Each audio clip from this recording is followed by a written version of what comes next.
Selamat jumpa pemirsa sekalian. Telah hadir di hadapan kita dua narasumber yang sangat berkompeten. Beliau adalah Bapak Amazon Sinaga, pengamat rumah susun. Selamat pagi Pak Amazon. Selamat pagi Pak Arlan. Gimana kabarnya Pak Amazon? Baik. Iya. Dan yang kedua adalah Ibu Ari. Beliau adalah pengamat building management. Selamat pagi Bu Ari. Selamat pagi Pak. Sehat Ibu? Alhamdulillah sehat. Iya, terima kasih. Baiklah, kali ini kita akan berbicara kita akan mendiskusikan persoalan yang sangat menarik dalam pengelolaan rumah susun, yaitu dilema kenaikan IPL dalam pengelolaan rumah susun. Ya, nanti kita langsung aja ke Bu Ari mungkin ya. Bu Ari, kita ketahui bahwa saat ini kan pengelolaan kenaikan IPL khususnya Bu, itu selalu menimbulkan gejolak. Iya, kita ketahui bahwa sekarang ini di tahun 2013 ada kenaikan BBM, terus ada UMP Bu, UMP tarif dasar listrik, dan terakhir Bu dihantam oleh kenaikan dolar atas rupiah. Nah, kita mau minta pendapat Ibu nih, bagaimana sebetulnya persoalan ini berdampak pada pengelolaan properti Bu, khususnya rumah susun. Silakan Ibu. Baik, terima kasih Pak. Dengan adanya kenaikan BBM, TDL maupun UMP, ini sangat-sangat berdampak sekali kepada kami pengelola, badan pengelola ya, untuk melakukan pengelolaan gedung. Mau tidak mau, badan pengelola harus menaikkan. Kalau tidak dinaikkan, maka akan mengalami defisit. Disinilah problem yang dialami pengelola menjadi dilematis. Kalau kami mau pengelola menaikkan, ada sesuatu yang tidak bisa dijalankan karena penghuni protes atau dan sebagainya.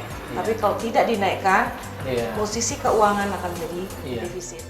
Iya, Bu Ari, kalau kita lihat ini kan ada kenaikan ini yang cukup signifikan. Dalam pengelolaan ini di mana aja Bu?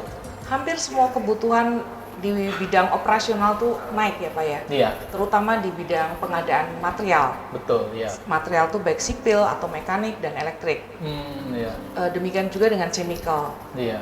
Biaya chemical juga cukup lumayan tinggi untuk perawatan kolam renang dan STP. Yang lebih kami rasakan di pengelolaan adalah upah karyawan. Karena karyawan menuntut untuk disesuaikan dengan ketentuan yang sudah diputuskan oleh pemerintah. Kalau nggak disesuaikan bisa demo juga ya Bu ya? Itu, jadi dilematisnya kami pengelola seperti itu. Malah jadi repot juga ini Bu ya? Betul, pengelola mengalami dilematis dalam hal ini. Nah, kita ketahui bahwa yang namanya kenaikan itu ya Pak Amazon ya, semua tidak enak ya Pak ya? Pasti. Akan protes, ini terutama di IPL. Betul. Kita lihat bahwa setiap kenaikan ada demo, ada protes. Nah, kalau boleh tahu Bu, sejauh mana sih sosialisasi yang dilakukan biasanya oleh PPRS dan badan pengelola itu sendiri, sepengetahuan Ibu? Sepanjang pengetahuan kami sebagai badan pengelola selalu memberikan pengumuman 1 bulan sebelum kenaikan itu dilakukan. Kemudian juga melalui pertemuan atau face to face dengan para penghuni begitu ya, kita akan sampaikan kepada penghuni bahwa ini ada kenaikan, memberikan penjelasan dan sesuatu yang terkait dengan kenaikan IPL ini. Jadi ini persoalan yang cukup dilematis ya Bu ya. Istilahnya kayak buah si malakama. Kalau dinaikin mati ibu, kalau nggak dinaikin mati bapak gitu. Betul sekali. Ini ya. Itu tugas berat mungkin buat pengelola dan P3 SRS ya. Dalam hal ini terhadap dampak kenaikan semua ini. Jadi apakah setiap menaikkan IPL itu sesuai dengan gimana Bu? Apa sesuai dengan aturan yang berlaku? Apa ada rapat atau apa gitu Bu? Tentunya iya, badan pengelola menjalankan semua keputusan yang telah diberikan oleh P3 SRS ya, melalui mekanisme rapat umum tahunan. Jadi badan pengelola biasanya hanya menjalankan kewajiban dan menjalankan segala keputusan yang telah diputuskan oleh rapat umum tahunan P3 SRS tersebut. Jadi ada rapat untuk menentukan itu ya Bu? Betul, ya? mekanismenya sudah ada. Mekanismenya sudah ada.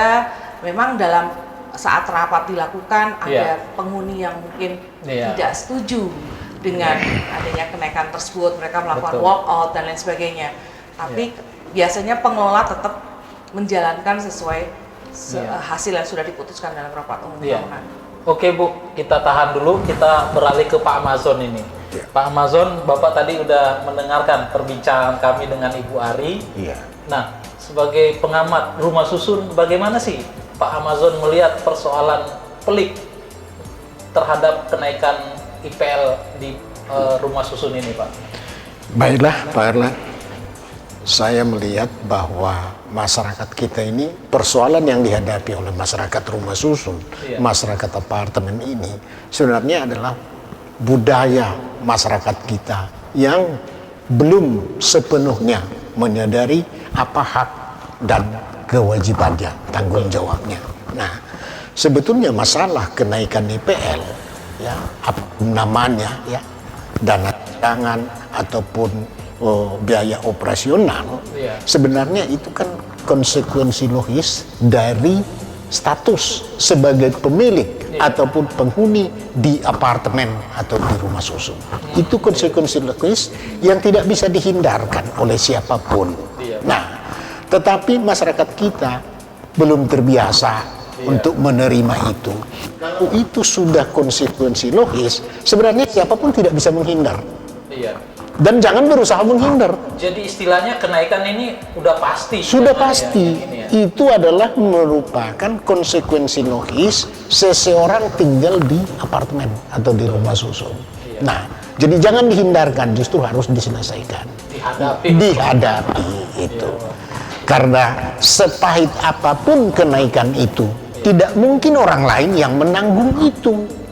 Nah, itu adalah tanggung jawab bersama-sama melalui perhimpunan penghuni yang mungkin tanggung jawabnya itu juga diserahkan kepada badan pengelola.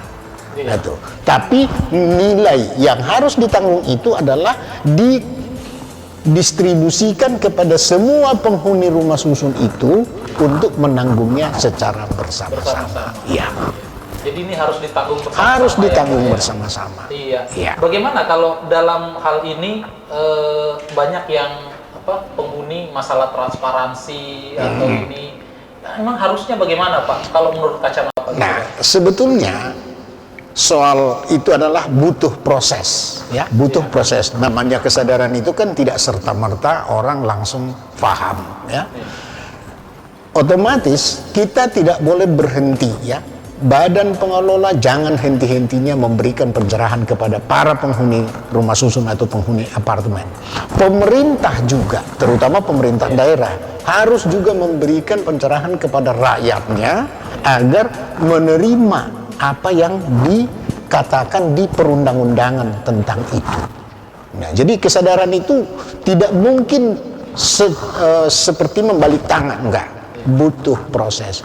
Dan saya kira semua masyarakat kalau boleh menghindar kan selalu menghindar dari kewajiban. Tapi sebetulnya bukan sifat yang baik itu. Bukan sifat yang baik. Bukan sifat yang gentle ya Pak ya? Bukan. Harusnya semua gentle menyelesaikan masalah, bukan mengelak. Dan bukan dihadapi dengan demo. Bukan dihadapi dengan demo, bukan.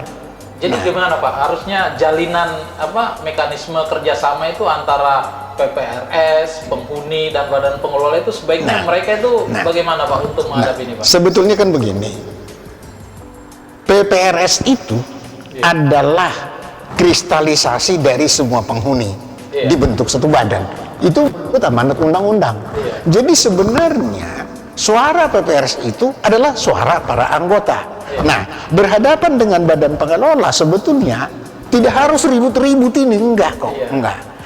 Jadi PPRS maupun badan pengelola dengan para penghuni ataupun pemilik itu harus sebetulnya hubungan kemitraan, bukan lawan itu. Tidak lawan. Masa saya berlawanan dengan badan yang dimana saya menjadi elemennya? Masa saya harus berlawanan dengan badan pengelola yang mengerjakan sesuatu untuk kepentingan saya? Kan begitu. Bukan lawan. Kan ini banyak Pak. Jadi permasalahan yang muncul itu karena ada ketidakpercayaan sebagian penghuni terhadap PPRS. Ya. Nah, bagaimana harusnya menyelesaikan masalah itu? Nah, sebetulnya ya jangan berhenti-hentinya kita bersosialisasi, mensosialisasikan, ya. Kuncinya di situ ya, Kuncinya di situ. Saya kira masyarakat kita juga harus bisa menerima apa yang dijelaskan oleh para ahli dan para ahli, ya. Tokoh-tokoh masyarakat, ya tolonglah kita minta bantuan. Tapi itu semuanya harus didorong oleh pemerintah daerah. Pemerintah daerah sebagai yang mempunyai tanggung jawab dalam hubungan masyarakat di daerahnya masing-masing, saya kira jangan berhenti untuk memberikan sosialisasi. Kalau Bapak lihat selama ini Pak, Ya. dukungan dari pemerintah daerah khususnya terhadap pembinaan, Ya. penghunian dan pengelolaan di apartemen itu bagaimana Pak? Pak? Menurut saya perlu peningkatan. Perlu peningkatan. Itu yang saya katakan. Karena saya mantan orang pemerintah juga kok. Iya Pak. Saya dari pemerintah, perlu peningkatan. Secara spesifik Nah. Pak, peningkatannya di mana Pak? Ya, artinya begini, kalau misalnya ada masalah di sesuatu apartemen, gitu, pemerintah hadirlah di sana untuk menengahi itu persoalan. semua permasalahan. Ya, hadir di situ. Jangan harus ditunggu misalnya di kantor, harus ditunggu ada datang di kantornya pemerintah. Jangan, pemerintah itu datang di tempat, di lokus peristiwa itu. Nah, datang di situ, berikan penjelasan. Karena pemerintah itu kan miliknya developer juga, miliknya badan pengelola juga, miliknya para penghuni juga dan pemilik. Oke, Itu Pak. Milik bersama. ini untuk semua dia. Betul, Pak. Menarik pembicaraan kita pada hari ini, saudara-saudara sekalian. Pak Amazon, Ibu Ari, kita juga ini ditonton sama pemirsa Bu.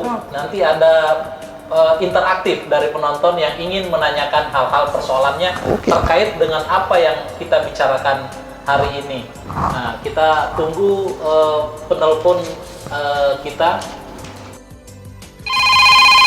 Iya, tampaknya Bu Ari, Pak Amazon sudah masuk dari pemirsa kita, telepon. Ya, silakan masuk ini. Oke. Halo. Halo. Halo, selamat siang. Iya, dari mana Pak? Dari mana? Selamat siang Pak, saya Andri Pak. Andri ya? Iya, Pak Andri dari mana Pak Andri? Saya dari Jakarta Pak, saya salah satu pemilik apartemen di kawasan Jakarta Pusat. Iya. Ya, saya mau tanya ke Bu Ari dan Pak Amazon ya. Iya Pak. Ini saya sebagai pemilik dan penghuni Pak ya, ini yang saya rasakan hampir setiap tahun ada kenaikan IPL yang cukup memberatkan Pak. Dan saya lihat sih di setiap kenaikan memang ada laporan keuangan di lobi-lobi mading. Cuma kalau saya lihat kondisi keuangan tuh baik Pak, dana kita masih banyak. Saya lihat sinking fund sampai miliaran. Sebenarnya dana itu ditabungkan untuk apa gitu? Nah, apakah dana itu bisa digunakan untuk subsidi yang dibilang defisit gitu dari pengelola gedungnya? Mohon tanggapan Bu Ari dan Pak Amazon ya. Iya, terima kasih. Terima kasih Pak Andri atas pertanyaannya. Jadi Pak Amazon dan Bu Ari, ini ada pertanyaan dari Pak Andri di Jakarta. Beliau ini menanyakan bahwa sebetulnya kenaikan IPL itu tidak perlu karena ada yang namanya dana tabungan. Yang dimaksud ini sinking fund. Dana cadangan ya? Iya, betul Bu. Nah, bagaimana sih Bu tanggapan Ibu atas pertanyaan ini? Silakan Ibu. Oke. Mungkin Pak Andri ya tadi ya penonton Iya, tadi dari Jakarta Bu. tidak begitu memahami yang namanya dana cadangan. Iya. Karena di sini dalam pengelolaan itu biasa terbagi ada dua dana ya, Betul. satu dana operasional dan satu dana cadangan. Iya. Di mana dana cadangan adalah dana yang dicadangkan oleh badan pengelola Iya. untuk hal-hal yang emergensi sifatnya. Betul Bu. Salah satu contoh misalnya ketika terjadi lift talinya putus. Nah, iya. Kita Gempa tidak, ya, atau tidak. struktur gitu ya Betul. Bu ya? Iya, betul. Jadi kami pengelola tidak mungkin untuk langsung meminta kepada para penghuni untuk membeli atau mengganti part-part yang kita butuhkan seperti itu. Nah, badan pengelola biasanya menggunakan dana cadangan tersebut untuk segera melakukan penggantian. Dalam waktu 1 kali 24 jam lift Iya. itu bisa beroperasional kembali. Jadi tidak perlu rapat dulu menentukan berapa Betul biayanya sekali. karena ada dana Betul, gitu karena ya, sudah ada Pak, ya. dana Iya. cadangan. Iya. Sementara dana operasional ya operasional yang sehari-hari seperti Iya. untuk cleaning service, untuk kebersihan, untuk keamanan, itulah yang kami pergunakan dengan Iya. dana operasional. Iya. Seperti itu. Oke, Pak Amazon, ini mungkin Pak Amazon perlu menjelaskan ini ke masyarakat. Apa itu service charge, apa itu sinking fund, Pak? Karena banyak orang nggak tahu apa fungsinya.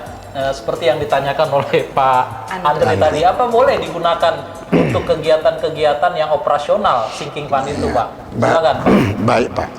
Jadi sebetulnya kita kembalikanlah saja kepada perundang-undangan. Undang-undang sudah mengaturnya ini, Iya, Pak. bahwa ada sebenarnya dua kantong uangnya perhimpunan. Betul. Ah, iya. Satu kantong sinking fund, satu service charge. Nah. Nah, peruntukannya itu sudah dibedakan dari perundang-undangan. Service charge apa, Pak? Service charge itu adalah untuk dana operasional. Operasional, ya. Sedangkan sinking fund adalah dana yang dicadangkan untuk kepentingan-kepentingan tertentu nanti yang tidak terduga atau kepentingan jangka panjang.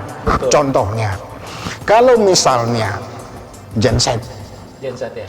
Meledak. tiba-tiba rusak, Iya. nah itu kan harus segera diganti. Iya. Tidak perlu harus melalui rapat, maka gunakanlah dana cadangan itu. Jadi sebenarnya penggunaan dua kantong ini, uang ini, itu sudah dibedakan sejak untuk apa dia ditarik. Nah, oleh sebab itu, jika sinking fund ada banyak, seperti kata penanya tadi, miliaran rupiah, jangan gara-gara itu karena ada masih miliaran, sudah subsidi silang saja ke sana katanya. Bukan itu sebenarnya. Justru kalau ada masalah nanti di kemudian hari, dari mana badan pengelola atau perhimpunan mendapatkan uang? Karena itu harus serta-merta ada, namanya juga dana cadangan. Berarti dalam sebetulnya dalam undang-undang sudah diatur. Memang undang-undang yang membuat itu. Sudah diatur sedetail itu, Iya, Pak, ya. memang penggunaannya pun itu sudah dibedakan. Nah, jadi amanat undang-undang itu. Jadi kalau misalnya ada disimpan uang di sinking fund katanya, jadi seolah-olah masyarakat kita ini mengatakan kan, nah kenapa bukan itu aja yang dipakai daripada menaikkan ini? Salah arah itu. Justru itu lari dari perundang-undangan. Nah, jadi saya mau berkatakan, jika sinking fund itu banyak, maka para pemilik, penghuni apartemen itu bersyukurlah karena dana cadangannya ada. Dan badan pengelola juga tidak ada was-was. Coba kalau tidak ada dana cadangan. Padahal ada sesuatu ketika nanti bahwa mendadak terjadi sesuatu, mungkin karena musibah, ya, bencana alam, nah, maka itu adalah safety bagi badan pengelola maupun perhimpunan. Iya. Sambil kita menunggu penelpon kedua, Betul. Bu Ari. Iya. Bu Ari, kalau sumpamanya ada ini, Bu, kalau digunakan benar, apa istilahnya, digunakan dana sinking fund itu apa sih dampaknya bagi pengelola, Bu? Tiba-tiba kalau digunakan terus dana habis itu gimana, Bu? Dana sinking fund kalau Digunakan untuk operasional tadi.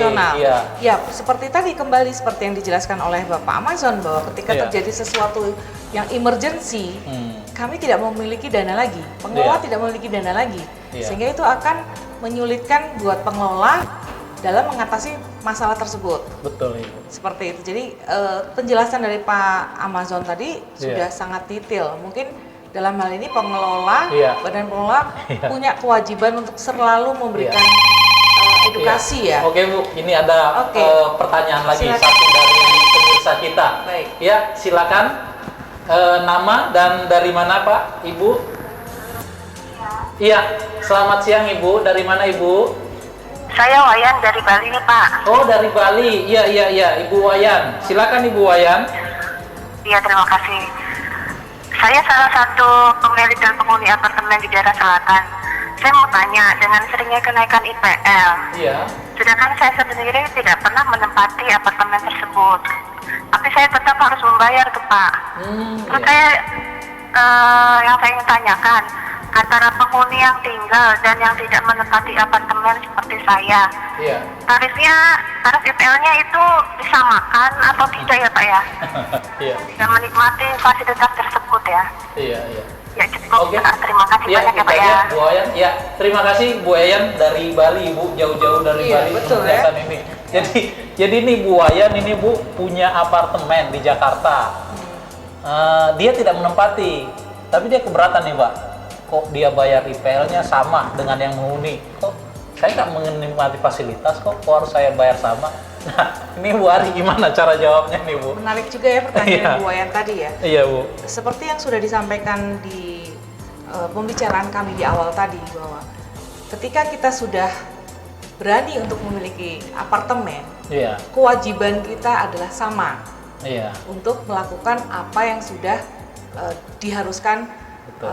kepada kita untuk melakukan itu. Iya. Jadi tidak ada perbedaan antara ditempati atau tidak ditempati. Betul. Iya. Jadi semua sama, karena kepentingan itu adalah kepentingan bersama. Karena biaya operasionalnya itu ya Bu ya tetap Iya. aja karena ditanggung bersama ya Betul, Bu ya. Iya. itu Ini ya. tadi. Jadi mungkin Bu Wayan harus kalau perlu penjelasan lebih lanjut bisa Iya. datang ke pengelola Iya. untuk minta penjelasan lebih lanjut lagi. Jadi mengenai tidak masalah. bisa dibedakan itu Bu. Nggak bisa. Iya. Semua kewajibannya sama. Iya. Karena kepentingannya untuk bersama. Betul. Pak Amazon, ini kan juga kayak gini Pak. Ibarat orang beli mobil tapi nggak bisa bayar uang parkir Pak. Ini Pak. Pak Amazon lihat tadi pertanyaan Bu Wayan, silakan Pak Amazon. Baik, saya bisa tambahkan Iya. apa yang disampaikan oleh Bu Ari ya, hanya menambahkan. Di setiap apartemen, Iya. setiap dusun, ada yang namanya tanah bersama, benda bersama, bagian bersama. Ada 3 itu ya Pak. Ada ya? 3 yang Iya. bersama. Nah, akibat dari ada 3 komponen bersama tadi, Tingkat bersama ya Pak ya. Iya. maka dibentuk perhimpunan untuk mengurusi yang bersama itu. Iya. Bukan untuk membayar listrik di dalam ruangannya pribadi, bukan. Tapi untuk tanah bersama, benda bersama, bagian bersama. Untuk mengurus itu sebetulnya, makanya ada uang bersama tadi yang masuk menjadi IPL ataupun sinking fund tadi. Nah, oleh sebab itu, ditempati atau bukan ditempati apartemennya, Iya. bukan berarti alasan untuk tidak berkewajiban membayar itu. Iya. Jadi itu sudah menjadi kewajiban bersama, ditempati atau tidak ditempati, karena bukan membayar listrik di ruangannya itu, bukan Public area ya, Pak, public area semua itu. Jadi, nah, Rawang kolam renang apa iya. Jadi itu sebenarnya yang harus dipahami oleh Ibu Wayan, Iya. bahwa sebenarnya Ibu tidak boleh menghindar dari kewajiban itu dengan alasan saya tidak menempati, jadi saya tidak perlu membayar. menikmati Nggak bisa. fasilitasnya. Yang pasti kan Ibu tidak pernah dilarang menikmati. Tidak pernah dilarang kan Tidak pernah menikmati. dilarang ya, Pak, ya? Setiap saat dibuka kesempatan, Ibu boleh menikmati Malah- seperti orang lain. Betul, betul. Malah seharusnya Bu, kalau nggak ditempatin kan bisa disewain sebetulnya Pak ya. Nah, Untuk ada nilai tambah. itu hak dia. Iya, Itu nggak hak apa-apa. dia. Namanya Gitu ya, Bu Ari? namanya hak, Iya. dipakai boleh, nggak dipakai nggak apa-apa. Tapi namanya kewajiban. Kewajiban harus Ya, Pak, ya. harus dilakonin. Nah, itu bedanya. Iya. Itu mungkin yang bisa diberikan Gitu ya, Bu, penjelasan ya. kepada Bu Wayan tadi. Iya. Sambil kita nunggu lagi penelpon ya Bu ya. Ini kan untuk menyewakan apartemen biasanya tuh Bu, apa semua. Artinya kan dia nggak perlu menempatin untuk biar dia nggak ringan.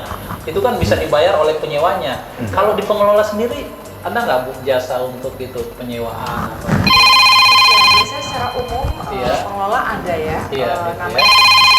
market. Standard market, Tapi itu ya. tergantung dari kepengelolaan masing-masing. Oke, ya. Jadi Iya. Bu Wayan bisa menghubungi itu ya Bu ya. Betul, Bu. Oke Bu, tadi ada penelpon lagi ini yang akan masuk. Satu lagi mungkin yang terakhir ya Pak ya.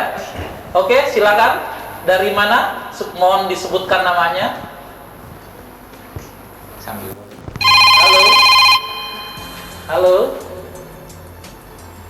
Halo, Ya, dari mana Pak? Tolong disebutkan namanya. ya, nama saya Riyad Pak.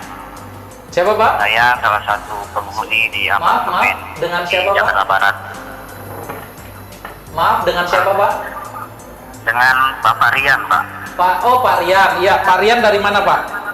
Ya, saya salah satu penghuni di apartemen di Jakarta Barat, Pak. Oh iya, pengurus ya Pak ya, oke.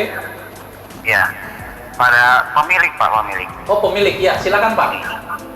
Pada prinsipnya saya setuju atas kenaikan IPL tersebut karena saya paham atas dampak dari kenaikan tersebut ya. Iya. Namun masalahnya kadang laporan keuangannya tersebut tidak transparan pada kami, sehingga kami ada perasaan tidak percaya, Pak.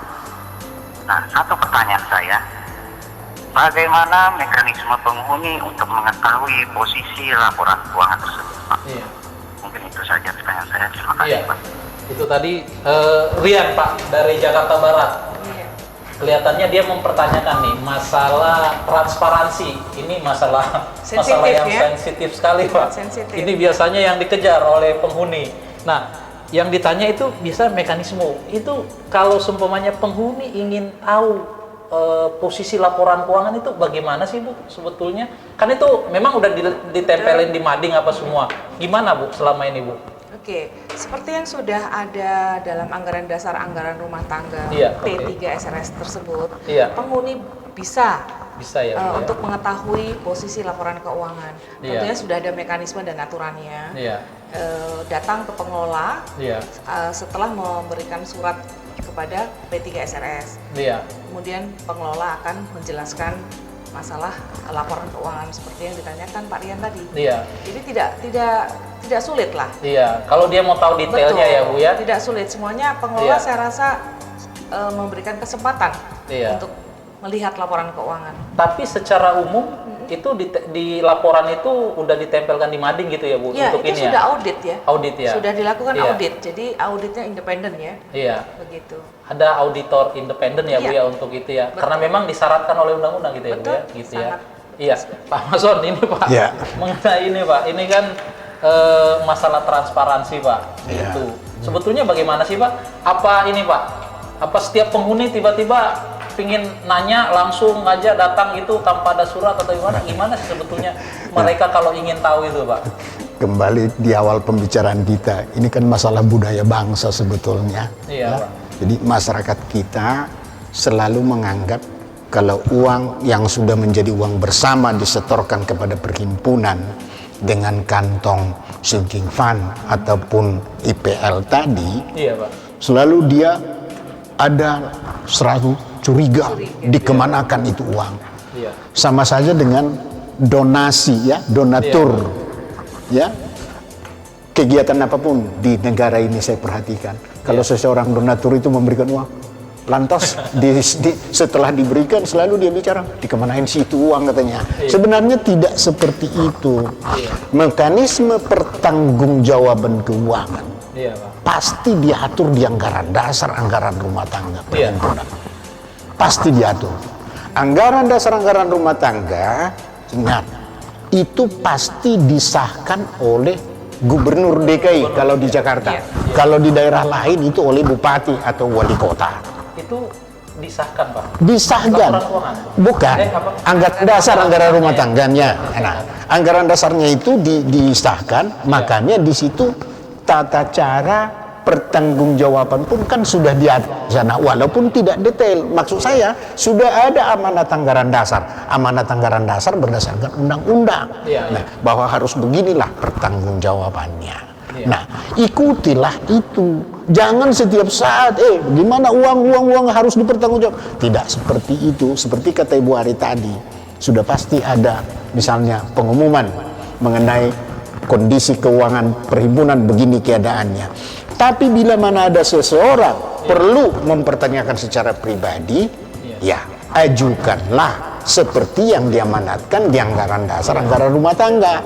Nah, seperti Bu Ari tadi katakan kan, ajukan surat. Berarti itu mekanisme itu udah diatur ya Pak ya? Sudah pasti diatur. Pasti diatur ya Pak ya? Diatur. Kalaupun tidak di anggaran dasar, hanya disinggung di anggaran dasar, pasti ada peraturan mekanisme yang mengatur itu. Pak, masalahnya ini biasanya anggaran dasar itu dibagikan ke seluruh. Cuman banyak yang penghuni hampir sebagian besar tidak baca itu masalah. Makanya kembali budaya kita, budaya malas membaca kan? Malas baca loh, Pak. Maunya menonton saja. Menonton saja. Coba kalau dia baca, sebenarnya kalau dia baca sendiri, sama dengan undang-undang tentang rumah susun ini, siapa berhak tahu, siapapun boleh tahu kalau mau membaca. Iya. Itu Iya, Pak. tidak akan lebih pintar Pak Erlan dari orang lain kalau orang lain itu mau membaca. Iya, betul, Pak. Sama-sama diberi kesempatan untuk pintar kita semua. Ya, menarik pembicaraannya Pak. Amazon kan budaya bangsa ya. Iya. Budaya bangsa kita budaya yang suka atau senang dilayani. Senang dilayani. Iya. Baik, pembicaraan kita cukup menarik ya Pak Amazon hari ini, Bu Ari. Banyak sebetulnya masukan-masukan yang bagi pemirsa kita yang mengenai beberapa hal yang kita memberikan wawasan mengenai yang disebutkan pengelolaan kenaikan IPL, banyak yang telah disampaikan oleh Pak Amazon. Cuman yang sebelum saya tutup acara ini, ada beberapa kesimpulan yang ingin dari hasil diskusi kita hari ini yang akan saya catat. Pertama itu Pak, kenaikan IPL itu sebetulnya tidak dapat dihindari sebagai dampak konsekuensi dari imbas kenaikan harga-harga yang tadi kita sebutkan. Kedua, jika IPL tidak dinaikkan menyusul disesuaikan, maka operasional gedung akan terganggu, membuat ketidaknyamanan tinggal di apartemen, bahkan lebih jauh lagi nilai gedung akan jatuh. Ketiga, masih terdapat sebagian kecil penghuni yang kurang memahami kenyataan ini, kemudian menggalang demo sehingga menempatkan PPRS dan badan pengelola dalam posisi dilematis. Dan keempat, terakhir, keputusan kenaikan IPL diambil sudah sesuai dengan mekanisme dan aturan yang berlaku. Demikian talk show kita pada hari ini. Mudah-mudahan bermanfaat bagi kita semua, dan kita akan berjumpa di talk show berikutnya yang akan diselenggarakan oleh P3RSI. Sekian dan terima kasih. Terima kasih Pak Amazon, Bu Ari.